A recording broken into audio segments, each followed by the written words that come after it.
Hello, everyone. So today we're going to delve into the world of AI. So AI is very much transforming many sectors across the world. And I think leading from AI, we're going to talk about raising capital and building credibility. So I think just starting with AI, how much is AI being used in M&A today, and where is it going to be making the biggest impact, in your opinion? Yeah, so I mean, AI is becoming very prevalent, as you've said, across many different areas of our life, and I think that it's going to going to increase. From an M&A point of view, I've seen other people out there using AI to facilitate transactions. Some of our competitors use AI and built programs to help their process. The way that we're using it is really around sourcing is particularly a big area. We've actually developed our own AI sourcing software that basically will, within a few minutes, will pull me off a list of, contact names of business owners in a particular industry with the right financial profile, email addresses, LinkedIn if they've got one, mailing address, and then I can use that to go and do some sort of outreach, whether it be an email or a LinkedIn message or a letter, and that process previously was done by a human being, that would probably spend a whole month to be able to put, maybe do 1,500 cold outreach to a particular opportunity. They've got to research it. They've got to get the contact information. They've got to, merge the letter. They've got to print it. They've got to fill the envelope. And we use AI basically to do all of that, to automate the process. It's also been quite useful in actually analysing deals. So we've trained a sort of AI bot to be able to look at balance sheets, financials, point out to me trends, things, red flags that we would see in a deal that would put us off. Analysing the deals in terms of what we think a deal will look like, and it's really quite clever, I think. And clearly, all of those things save a lot of time and effort, and resource. So that doesn't mean that we're working with less people, on our team. It's just that we're able to deploy, resource into other areas of the process, to make it stronger. And we use AI to complement everything that we do, pretty much. So if you looked at the process from start to finish, so if you looked at that 5 years ago versus now, how much time would you say AI can potentially save that you can then put resources into other things? Yeah, so we did an analysis maybe about 2 years ago where we actually analysed how many hours do we spend to get a deal done? What's the average? So, clearly there's quite a lot of deals that you'll come across that won't progress in the process. So there's quite a lot of wasted time in there because, you'll maybe meet with a business owner several times and then, after negotiations, the deal won't happen. But you've got to keep persevering to get that deal over the line. And I think the analysis came out something like, on average, it's 305 hours of work per transaction. So that's sourcing, finding the data, doing the letter or the email or whatever. Clearly, there's software tools that you can use to automate and make that far more efficient. But if it's a manual process, it's quite time consuming.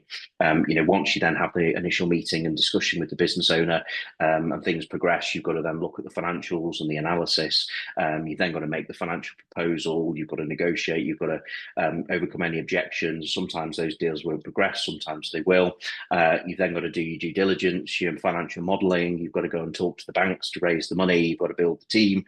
So all of those things take quite a lot of time. And on average, as I say, it takes 305 hours. And what we're seeing now is with the introduction of AI, it's making things a lot quicker, a lot more efficient. So, if I wanted to I don't know, target. So in the UK at the moment, we're looking at engineering as a space. There's 1,600 companies that fit off financial profile, the age profile of the owner that we can do outreach. For me to get that list took me about 5 minutes.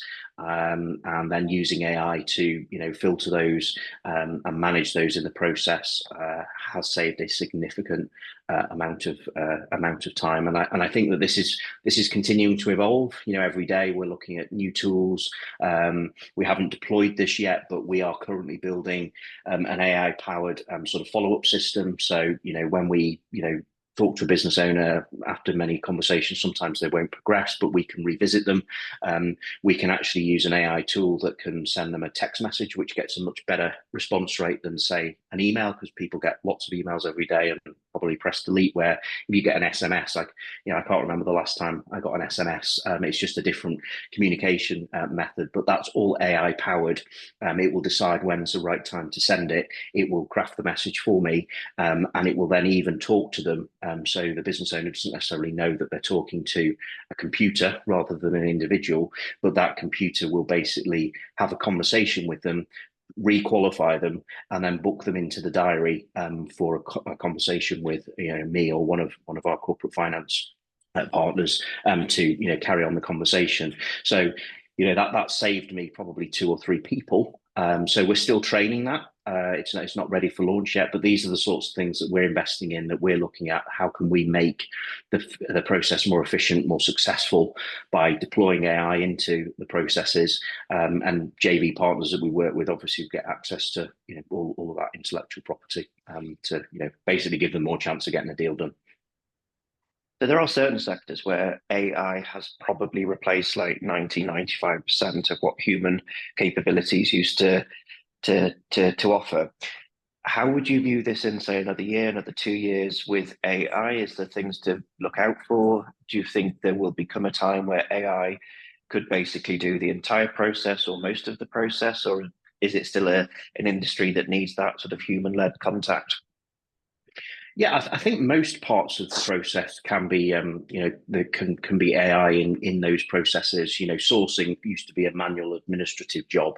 Now it's literally 5 minutes, and I've got a list of all my, hot prospects that I can, then use more AI tools to contact them and get them in a diary. But I do think that. And it'll be interesting to see. I think my own personal view, though, is that business owners care not just about the financial components of the deal, which AI can analyze and come up with the offer for you and stuff, but they also care about their legacy. Who are they selling to? Who is this person?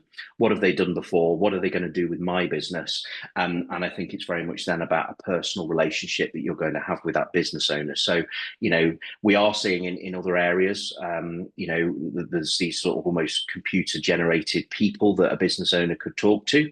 But I just don't think that we're quite there yet.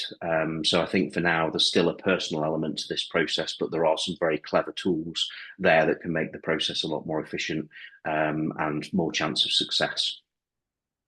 Do you think it'll change how M&A potentially works? So I think I read something the other day that in about another 10 years' time, 90% of people will, if they're doing their own business venture, it'll be within the world of online AI, doing things that are very clever and modern. And those old-fashioned traditional businesses, like engineering, like construction, people really won't want to be buying anymore. Do you think it could change how M&A works, how those businesses might be valued? Like, I think I read that if you've got a skill like let's say an electrician, plumber, something like that, those sorts of people will be few and far between, and will probably be earning ridiculous 6 figures in the next sort of 5 to 10 years, because they can't really be replaced by AI, not in that sort of time period, I wouldn't have thought. Do you think it will change what type of deals people go for, how they're valued? Yeah, I mean, we're already seeing it. It's more prevalent in our processes now than a year ago. 2 years ago, we didn't have any form of AI in our processes, and now pretty much every part of our process has some sort of AI solution that's making things more efficient. So I think from a process point of view and actually doing deals, yes. From a company's point of view, if you're a target business that we might want to buy, well, having AI capabilities in your business, whether you're an engineering business, a construction business, whatever your trade is there to hopefully make the business more efficient. That potentially then means it's more profitable. Maybe it's offering a better service because you do all of these things. So one of the things, I'll give you a real example of this. So our parents are looking to have some work done at their property. They want a new kitchen and a new bathroom. And I contacted several tradespeople on their behalf and went out to market and got some quotes and stuff. And the guy that we're going to go with, he's used AI to produce the quote. He's done 2D, 3D like plans. His follow-up system and his communication is all based off AI, but it looks like a very personalized approach. Yeah, there's an example. I've recently tried to change my mobile phone contract, and because I hate having to call centers and speak to people and stuff like that, I went online and I used the chat, and the chat was definitely AI, but I managed to sort my mobile phone contract out by not even talking to a real person. So I think any business that's got AI deployed into it is going to be more valuable, because ultimately it's probably going to be a more profitable business, because the only reason you would use these tools is to make your business more efficient, offer a better service, make yourself more successful, deliver faster results for your customers. So all of those things can only mean that you've got a better business, and a better business is potentially then going to lead to a higher valuation. And having this sort of tech side of things in a business also becomes quite interesting. If you're interested in mergers and acquisitions, we have a free to join community of deal makers around the world where we share knowledge, expertise, deals, and joint ventures. I produce regular content there, and it's the first place that you can see it. So if you'd like to find out more about this and how we can joint venture together, I guess the vast majority of deals that we have done have been with joint venture partners. And I guess to get to 100 plus deals, there's only so many hours in the day. So by sharing the work with like-minded others, we can increase that bandwidth. So to learn more about this and to join our community, visit buybuildsellprogram.com. So are you personally using AI in your day-to-day sort of M&A workflow? Yeah, so on my browser, I have a chat GPT thing that I can ask it questions. I can ask it to perform tasks. I can ask it to do things. And then we have specific AI tools that we've actually developed ourselves, specific to our processes that we use. So, for example, if I want to pull off a list of 1,000 construction businesses in the UK or in Australia that meet a certain financial profile, a couple of clicks and I can have that in a Google sheet, which I can then use my next AI tool to go and do the emailing, the outreach, the letters. I don't actually need to do that work myself. I just need to press the button and instruct it to do stuff, which takes a few seconds, which would have potentially taken 2 or 3 team members a whole month to do. So yeah, absolutely, this is in not just work stuff, but an M&A, which we're talking about, but also in personal stuff. It just makes life a bit easier. Okay, so moving on to raising capital and building credibility. So for those who are starting out in this process, how would you explain the sort of process of actually raising money for a deal? Yeah, so there's this common misconception that you've got to have a good credit rating. You've got to the business has got to be a good business. And whilst some of those things are important, for me, the biggest thing that the bank is looking for is 2 things. Number one is the cash flow that you have available to service whatever debt you're taking on to do this deal. So is it sufficient? They'll do various stress testing as to, what if this scenario happened? What if you lost a customer? What if the business grew? What would be the capital expenditure? They'll do a whole host of we'll do the modeling, and we've got to then, present that to the bank. So they just need to be comfortable that you've got enough cash flow for the length of the deal that is going to be viable. So most lenders are looking for a sort of debt service ratio of around about 1.3. So first thing is, do the numbers stack up? The second thing is then about the people behind the transaction. Who are they? What have they done before? Have they done this many times before? How credible are they? So for me, if you're completely new to this, let's say you're brand new, maybe you've had a job, you've not owned your own business, but you see an opportunity in M&A, but you've got really no track record. Could you go to a bank and ask it for 7 or 8 figures to do a deal on your own? Probably not. Even if you were an expert at financial modelling and were able to demonstrate the cash flow serviceability of your deal, the fact that you've got no track record is going to be a big problem for a lender. So one way to overcome that would be to invest your own equity to show them that you've got skin in the game, maybe sign personal guarantees and all of those sorts of things. So you've got a lot to lose if you don't make it successful. The bank will possibly consider that. I would say that in most cases that still won't be enough, but that's maybe one way of countering that. But every single day when these types of deals get done, basically credibility and track record and experience are traded every single day. So your role, if you're completely starting out to this and you've not done any deals before, you don't have that credibility, would be to go and partner with somebody maybe like us that have done quite a lot of deals and transactions, or build your own dream team of people that have been there, done it, worn the t-shirt in your industry niche, so that you can then basically use their credibility, their track record, their expertise, and then your role then becomes more of a facilitator. You've basically put a team together, you've then gone and found the deal, and then you've gone and introduced your team to the bank, and then your team do the work of convincing the bank that the people behind this transaction know what they're doing, and here's the financial models also to back up that we've got the cash flow to service it. So, how do you pay these people? How do you get them to work for you is a whole topic in itself, but essentially you pay them in equity and success fees. And, they'll then come and hopefully work for you on your team. And then, they may have 30, 40 years experience in that particular industry niche. And that gives that credibility then to the bank to support the transaction. So who should be on that sort of advisory team, and how do you actually go and find them? How do you, I suppose, win them over, get them on board? Yeah, so I would say that it starts small and it grows as you go on the journey. So the most important person to start with is the chairperson, chairman, chairwoman, that is, ultimately an industry veteran. They've got experience of chairing boards. They've got, significant experience in your industry. They've got significant experience of doing mergers and acquisitions. So, this is somebody that you'll probably give the most amount of equity to, because ultimately they've got your back, and they're ultimately going to chair this and be the front person for this transaction.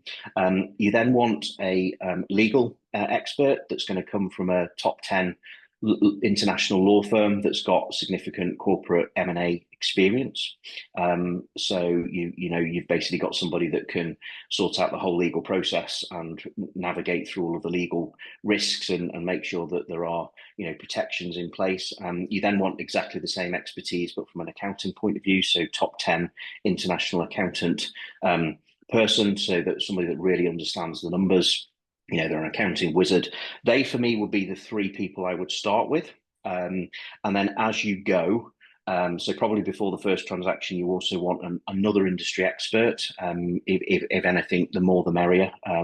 So, having 2 or 3 people that come from your industry, it's better to get 3 opinions, even if they're all different, because you get 3 different perspectives, 3 different experiences, rather than just one. So I would say probably you need 2, maybe 3 industry experts, of which your chairperson could be one.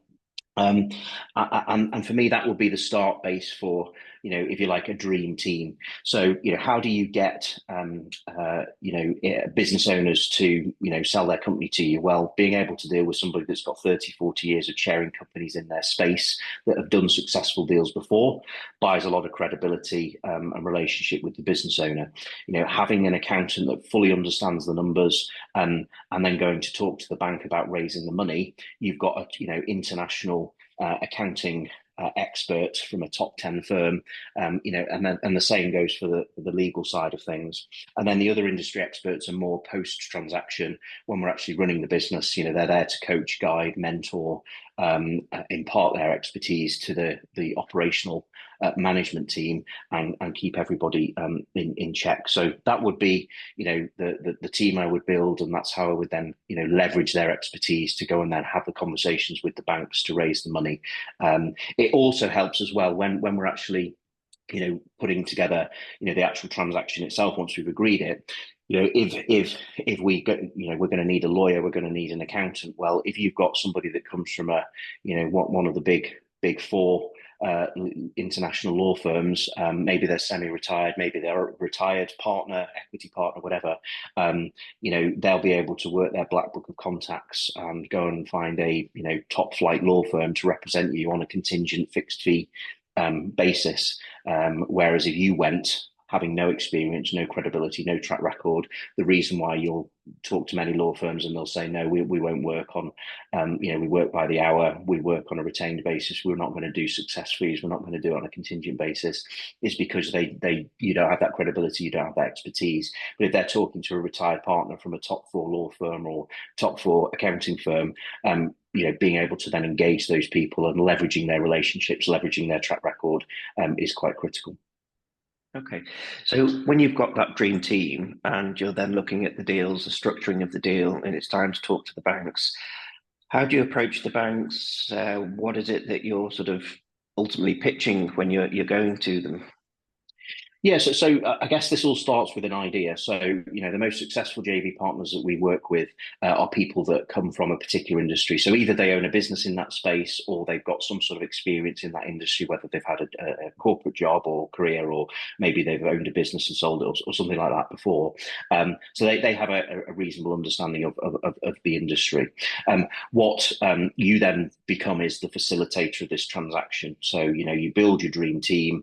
And whilst you're doing that, you go and go and basically have conversations with banks and lenders. So it's two types of funding that we would probably pursue in these types of small to medium-sized transactions. One would be leverage finance, so leveraging the assets of the target business to generate a down payment with some sort of seller financing or earn out off the back of it. They're specialist asset-based lenders, so that could be an invoice finance house. It could be, specific asset-based funding. So that could be commercial mortgage against the premises. It could be against the plant and machinery. They're a certain type of lender. So the big banks do that sort of funding as well, but you're probably, as a first-time deal maker, going to go to those more specialist lenders. And then you've got your traditional banks that are interested in these sorts of transactions. You're not going to get any form of funding whatsoever with a tier one bank unless you've got this dream team in place. You're only going to be able to possibly look at the sort of leverage asset route. So you'll have very limited options if you don't have that dream team. And what I would do is I would go and basically have a conversation with a bank. So, go and have a look in the trade press, look at other deals that have happened, go and find out who the lender was. Either it'll be because it's publicised in the article saying, oh, such and such a bank funded this deal, or if it's not clear, you can go onto something like the company registry and look at, charges registered against the business, and you can see which lenders are, and then you can go and do a bit of research to, find out who the people are that you need to talk to within the bank. Use LinkedIn, use Google. And you then go and have a conversation with them and say, look, I'm looking to put together a group in this industry because it's fragmented. I see an opportunity. I've got a dream team behind me. What I'm interested. So at the moment, I'm not ready to, look for any sort of funding because we haven't got the deal. We're still in the process of building this. But I'm just interested to know from you, Mr. Banker, are you in lending mode? And if you are, what's your criteria? And then you can understand what it is that they're looking for in a deal, and it'll be very much about the debt service ratio, the cash flow, the people behind the transaction. They'll probably have conversations with you as well about, an expectation on equity and PGs and all of those sorts of things, but that's a separate conversation to have later on. Just listen to what they've got to say. If you're pursuing deals in, say, somewhere like the US, there are a lot of regional banks that will only lend in their particular region or state. So another question I might ask the bank is, you're in, say, Wyoming, so you're lending in Wyoming, but if I found a deal in New York or in LA or something, somewhere else, are you a national lender, or are you only focused? And then you can get a bit of a feel for, is this a funder that's going to fund you only local deals, or will they look at things more widespread? Not really applicable in the UK because lenders pretty much look all over the country, but the US does tend to be a little bit different. So I would go and find out, are they in lending mode, have a conversation, set the seed, introduce yourself. And then once you've actually got the deal on the table and agreed, and you've got your dream team on board, you then go back to that bank, and assuming they are in lending mode and you can meet their criteria, you can say, right, I'm ready to have a serious conversation now about raising some funding from you to make this happen. And if you go and have two of those types of financial presentation meetings week in, week out, and that's your target, every week you're meeting at least two financial institutions to pitch them a deal, you will be able to raise the funding if you've got that dream team behind you. Okay, so are you going to take those industry experts into all of those meetings, or is it just selecting certain types of meetings that they are going to be utilised for? Yeah, so it's a bit of a courting exercise. So you have the initial conversation, which is probably over Zoom or on the telephone, to, are you in lending mode? What's your criteria? Once you've got the deal, you'll then go back to the bank and say, look, I've got a deal. I'd like to set up a meeting to discuss it with you. You'll probably take your chair and maybe your accountant to that first meeting, and then as the meetings progress and they want more detail, then you're probably just bringing either your accountant or chair or both of them. It's very important to have the numbers person with you in those meetings, because obviously they will have done some very detailed financial modelling and they'll know everything that's gone into those models and will be able to answer the questions, and that demonstrates obviously knowledge and expertise. So they would be the people that I would take to those to those meetings as they progress. What types of capital do you think can be raised when you get to this stage? So I know different companies might have different answers to that, but what types of capital can be raised? Yeah, so I mean, essentially, there's sort of your traditional leverage buyout route. So you basically leverage the assets of the target business that you want to buy. So it's the target business that raises the money secured against its assets. So you've got things like invoice finance. You can borrow 70–80% of your invoice receivables. There's plant and machinery in, say, an industrial business. You can, leverage between 30 and 70% of the sort of liquidation value. Real estate, you can do sort of 70–75% interest-only mortgages. Or you can do maybe a sale and lease back to an investor. So essentially, you could give the owner 100% of the value. They're the sort of no money down, no equity going in, purely looking at the strength of the balance sheet to support that sort of lending and its cash flow. You've then got things like term debt, which potentially could be also from the same asset-backed funder. So this will be a loan, usually over the same period as the other type of finance that you've raised, or the seller finance period, which could be added to the mix. In places like America, you've got the SBA loans. So if you're an American citizen and you've got equity in the deal, then you can potentially borrow money to fund the acquisition. So you've got things like that. You've then got, your sort of traditional not high street banks, but sort of tier one banks where, you take your dream team and you say to the bank, I want to borrow this money to do this deal, and here's the serviceability of it. And some of that might be secured against the assets. Some of it might be purely, term debt or some sort of revolving credit facility. But you're only going to get that type of funding and have those serious conversations if you've got the dream team. And then you've got equity. So, maybe you've done some deals, maybe you've got some of your own capital that you could deploy into this. That does make funding easier. Having skin in the game definitely opens more doors, because the lenders see that as a way to mitigate their risk. But they will be the sort of principal route. So if you're starting out on this, I'd probably go with the leverage buyout route. Because they're fairly straightforward transactions to put together if the financial profile of the business is right. But if you're looking to go on a bit of a journey of building a larger group, whether that be now or maybe once you've done a few deals, then build the dream team and go and talk to financial institutions. JV partners that work with us will do all of that for you. So we'll help you recruit your dream team that we'll all be comfortable with, and we'll go and facilitate the conversations with the banks and set up the meetings and have those conversations working with you. You're more of the facilitator. So if you're going to summarize today's conversation, would you say it is physically possible then to do, I suppose, deals without your own money, your own capital in it, and without personal guarantees? Yeah, so in short, as I say, the bank is interested in the debt service ratio and the people behind the transaction.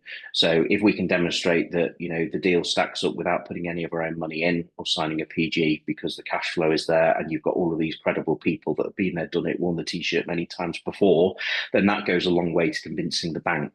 The bank is always going to have an expectation and tell you that you should be putting your own money in, and maybe they'll also be asking you to sign PGs. But when you have engaged with the bank, you basically want to sell them the deal. So demonstrating that the cash flow is there, demonstrating the people behind it, and making it very clear that you're not putting any of your own money in or signing any sort of PG. And they might say no, but the whole idea of this is going to have 2 conversations every week. Over a year, that's over 100 meetings with financial institutions. Your job is to find one of them to fund your deal, and convince them that they can do that without you having to put any of your own money in and PGs in. We have put our own money into deals, absolutely, in the past, but generally that tends to have been from companies that we already own in a specific space, and we can use the cash from those companies to invest. We work with private equity firms as well that might co-invest with us. But the vast majority of the deals that we've done have been, basically not putting any of our own money into this. And I certainly wouldn't be recommending signing a personal guarantee. The bank is just trying to cover all bases. If you sign a PG, then, if your dream team completely cock it up, your cash flow is wrong, it fails, it ends up in some sort of insolvency. Well, if you signed a PG, the bank can come after you. So yeah, you want the bank to look at this on a transactional basis, on the strength of the company and the people behind it, not what other personal money you might be putting into it, or guarantees that you might be prepared to give. You want to look at this purely on a company by company basis. Okay, that's brilliant. Okay. Can I ask you a favour? If you like this content, then please do subscribe to the channel to receive more content like this as we upload it. It helps our channel and shares the message with like-minded deal makers. It also helps me to connect with our audience and bring you more content that you can watch.